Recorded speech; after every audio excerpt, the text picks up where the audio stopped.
The optics are too important. Eating fast food while on duty might seem undignified, and it poses logistical issues for security. While he may enjoy it in private, his public diet reflects the formal, controlled image of the crown. The image of royalty must remain composed, dignified, and traditional. This rule highlights a stark contrast between the private lives of royals and their public responsibilities, where every action is carefully scrutinized by the public eye. Number 9 is the strict prohibition of local tap water while on royal tours abroad. When travelling to foreign countries, the entire royal party, including Prince William, adheres to a firm rule: no local tap water. This extends to ice cubes in drinks and even salads washed with local water. The risk of stomach bugs or worse, waterborne illnesses is simply too high. A sick royal could derail an entire diplomatic mission, costing millions and triggering a potential international incident. Bottled water is the only safe option.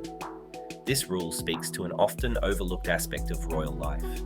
The health and safety of the heir to the throne is not just a matter of personal concern, but of national security, dictating even the most mundane day. Behind the Grand Palace walls, beyond the elaborate state banquets and opulent dining rooms, exists a world governed by unwritten rules and quiet protocols. For Prince William, the heir to the British throne, each meal represents more than just nourishment.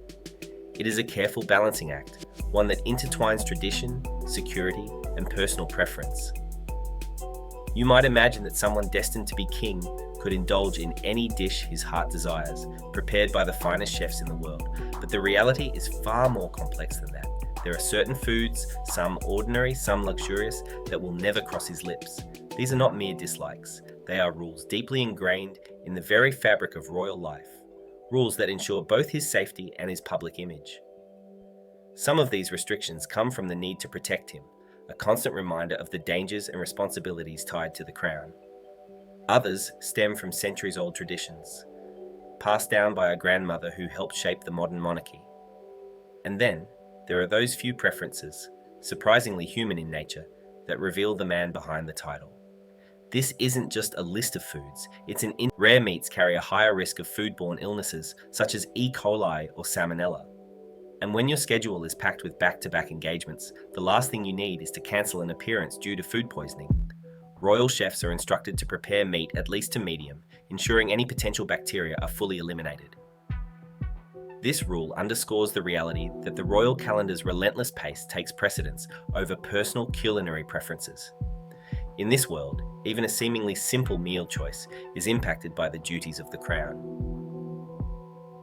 Number 7 is a simple but telling preference: overly spicy foods. While Kate, the Princess of Wales, enjoys a good spicy meal, Prince William has admitted that he can't handle spice. During a visit to a community kitchen, he even joked about his inability to deal with spicy food. It's a relatable, human detail that shows despite the palace's team of chefs, sometimes a person just knows what they do or don't like. It's a reminder that even a future king has his own simple food preferences, just like anyone else, a glimpse into his personal tastes and humanity. Number 6 is a no-go at state banquets: soup.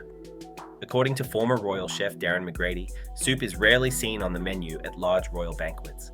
The reason is etiquette. Soup can be noisy and messy to eat, and the sound of spoons clinking against bowls in the hushed, cavernous halls of Buckingham Palace is considered disruptive. Additionally, there's always the risk of a splash on a tuxedo or gown, a risk the palace planners are not willing to take. Lighter, more manageable first course. This rule speaks to the extraordinary attention to detail and formality that governs royal events, where even the acoustics of eating are carefully considered. Number 5 on the list is food gifts from the public. While royals receive countless gifts from well-wishers, one category is always politely declined: homemade food. The security risks are simply too great. There's no way to verify the ingredients or the conditions in which the food was prepared.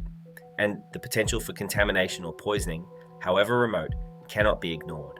All unsolicited food items are discreetly handled and disposed of by the security team. This rule casts a sobering light on the constant undercurrent of security concerns that shape every public interaction for the royal family. Their world is one where the simplest acts, like receiving a gift, are fraught with unseen dangers. Number 4 is garlic. This long-standing rule originates with Queen Elizabeth II, who famously detested garlic. As a result, it was banned from the Buckingham Palace kitchen. The reason is practical. Royals spend their days in close quarters with dignitaries, politicians, and the public, and bad breath simply isn't an option. This tradition has persisted, ensuring that every royal handshake and conversation is as pleasant as it is polite. The continued adherence to this rule underscores the lasting influence of Queen Elizabeth II, whose personal preferences still echo through the royal household today. Number 3 is foie gras, the controversial delicacy. In 2008, the production of foie gras involves force-feeding ducks or geese, a practice that Prince Charles, a vocal animal rights advocate, has long campaigned against. Prince William, who shares his father's commitment to ethical causes, continues to uphold this stance. You will never find foie gras served at any royal event he hosts. This choice is more than just a dietary preference. It is a clear statement of the modern monarchy's dedication to ethical and environmental issues. It reflects a shift in royal values, one that aligns with the growing global concern for animal welfare. Number 2 is perhaps the most famous of all royal food rules, shellfish. For centuries, royals have been advised to avoid shellfish, oysters, clams, mussels, and lobster, especially while traveling. The reason is simple and pragmatic. Shellfish carries a high risk of food poisoning.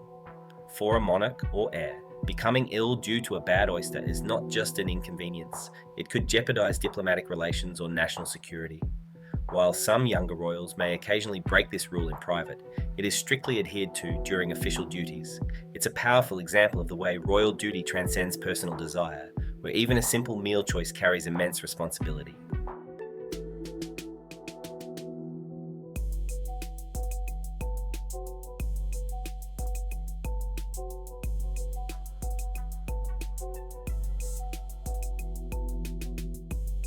And finally, the number one food that Prince William refuses to touch, tomatoes. This one isn't about protocol or tradition.